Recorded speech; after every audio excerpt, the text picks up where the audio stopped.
la palabra del Señor. Hemos visto hasta aquí que los primeros 18 versículos son una introducción prácticamente, como un resumen de todo lo que es el libro, los primeros 18 versículos. Luego vienen los diálogos. A partir del versículo 19, Juan comienza a hablar de sí mismo, a presentarse él a sí mismo. Versículo 19 al 28. Él no es la luz, él no es el Mesías, él no es el profeta que había de venir, pero es el que anuncia, la voz que clama en el desierto y que anuncia la venida de el Mesías, el Cristo, el Salvador. Y ahora lo que nos toca leer el día de hoy, del versículo 29 al 34, Juan el Bautista va a presentar a Jesús. Juan testifica de quién es Jesús. Y vamos al versículo 29. Comienza diciendo lo siguiente: el siguiente día vio Juan que Jesús venía a él y dijo: he aquí el Cordero de Dios que quita el pecado del mundo. Juan está en el río Jordán, ve que se acerca a Jesús y el Padre, Dios mismo, le revela de que esa persona que viene ahí, ese hombre que viene por ahí, que es su primo, Juan el Bautista con Jesús son como primos, es el Cordero de Dios, es el Mesías, es el Salvador del mundo. Un día anterior le preguntaron: ¿tú eres? No, no soy. Pero ya está en medio de nosotros aquel que esperábamos. Es el Cordero de Dios, es el Mesías, es el Salvador del mundo. El Cordero, ¿por qué el Cordero? Es un símbolo muy conocido del Antiguo Testamento, el Cordero. Es el Cordero anunciado desde la fundación del mundo. ¿Se acuerdan? En Génesis 3:21, luego de que Adán y Eva pecaron, dice que sacrificó animales y los cubrió a Adán y Eva. Fueron cubiertos con pieles de animales, dice. No dice cordero, pero muy probablemente que fue cordero. Y esa historia fue transmitida a sus hijos, a Caín y Abel, y vemos luego, Abel presenta como ofrenda a Dios su corderito, lo más gordo. Ellos sabían que tenían que presentar una víctima, porque la paga del pecado es muerte. Así es que Abel proclama su fe en el Cordero de Dios que quita el pecado del mundo, a través de ese corderito. Caín se rebeló, sabía que tenía que presentar corderos, una víctima inocente, pero él se rebeló y quiso adorar a Dios como a él se le dio la gana. Trajo fruta. Por eso dice Hebreos 11:4, por la fe Abel presentó más excelente sacrificio que Caín. Y Hebreos habla de Jesucristo. Se dice que el libro de Hebreos es un libro cristocéntrico. Juan lo presenta a Jesús como ese Cordero anunciado desde el principio, proclamado a través de los sacrificios de animales. Y no solamente ese Cordero, sino el Cordero de la Pascua. ¿Se acuerdan?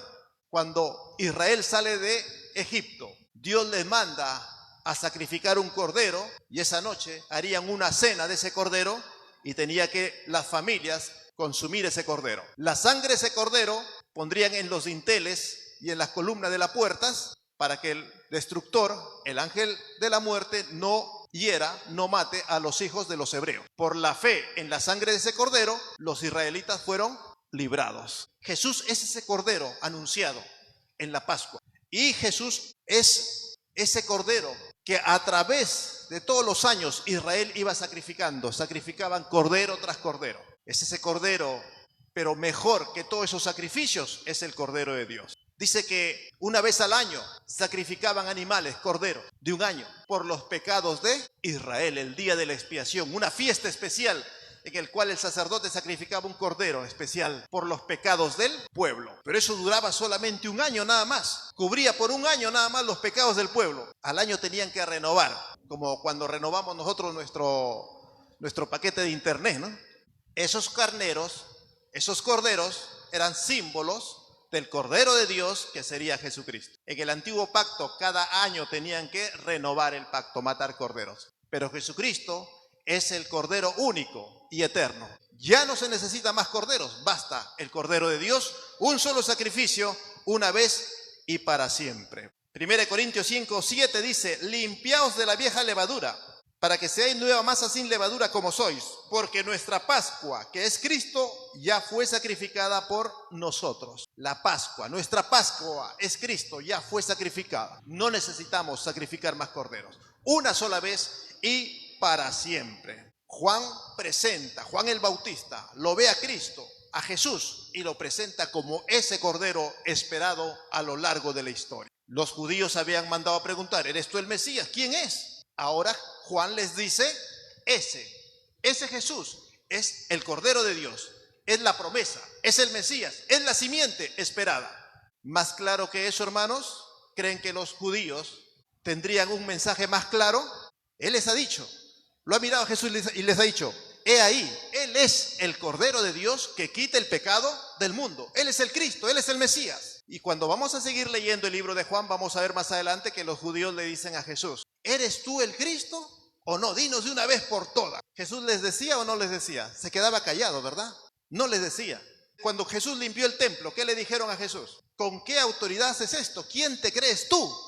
Y Jesús, ¿qué les dijo? Yo también les hago una pregunta. ¿Quién mandó a bautizar a Juan? ¿Dios o los hombres? En otras palabras, ¿Juan es un profeta de Dios o es un profeta que se inventaron los hombres? Ellos dijeron, uy, ¿ahora qué le respondemos? Si le decimos que no es de Dios, que es de los hombres, el pueblo nos va a apedrear. ¿Por qué? Porque todo el mundo no tiene duda de que Juan es un profeta de Dios. Nadie puede dudar de eso, porque si le decimos que no es profeta, nos van a apedrear. Es indudable, nadie puede negar que Juan es un profeta de Dios. Y si le decimos que sí, Dios lo mandó a Juan, Él nos va a decir, ¿por qué no le creemos a Juan? Que Él ha dado testimonio que este Jesús sí es el Hijo de Dios. ¿Y qué dijeron hipócritamente aquellos que escucharon a Juan que dijo, Él es el Cordero de Dios que quita el pecado del mundo? No lo sabemos quién envió a Juan a bautizar, dijeron. Eso, ¿no? Eso es una incredulidad y rebeldía adrede. No es que eran inocentes, que no sabían, estaban confundidos si Jesús era o no era.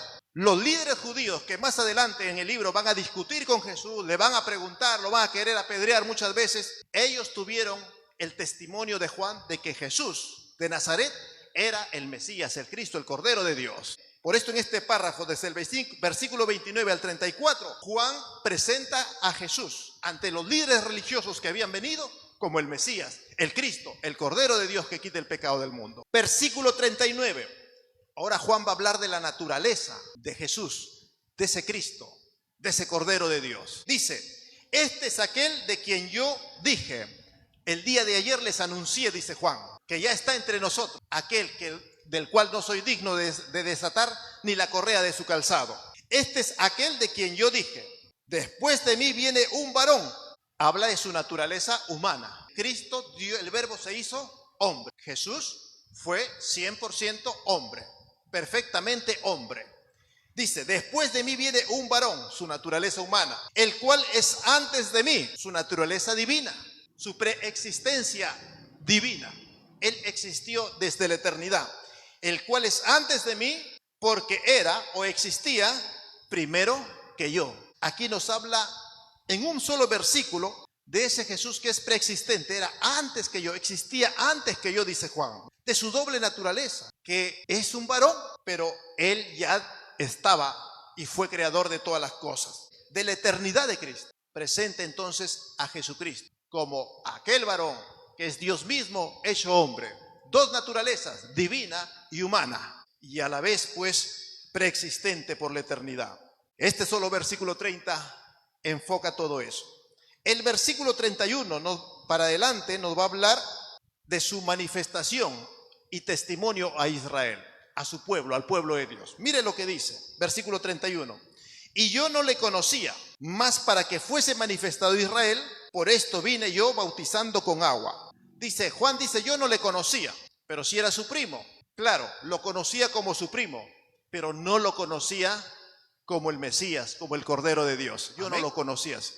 Yo lo veía a mi primo Jesús como cualquier otro muchacho, pero ahora recibe una revelación que su primo Jesús es el Mesías, el Salvador, el Cordero de Dios. Mas para que fuese manifestado al pueblo de Dios, a Israel, por esto vine yo bautizando con agua. El propósito de Juan era presentar a Jesucristo ante el pueblo.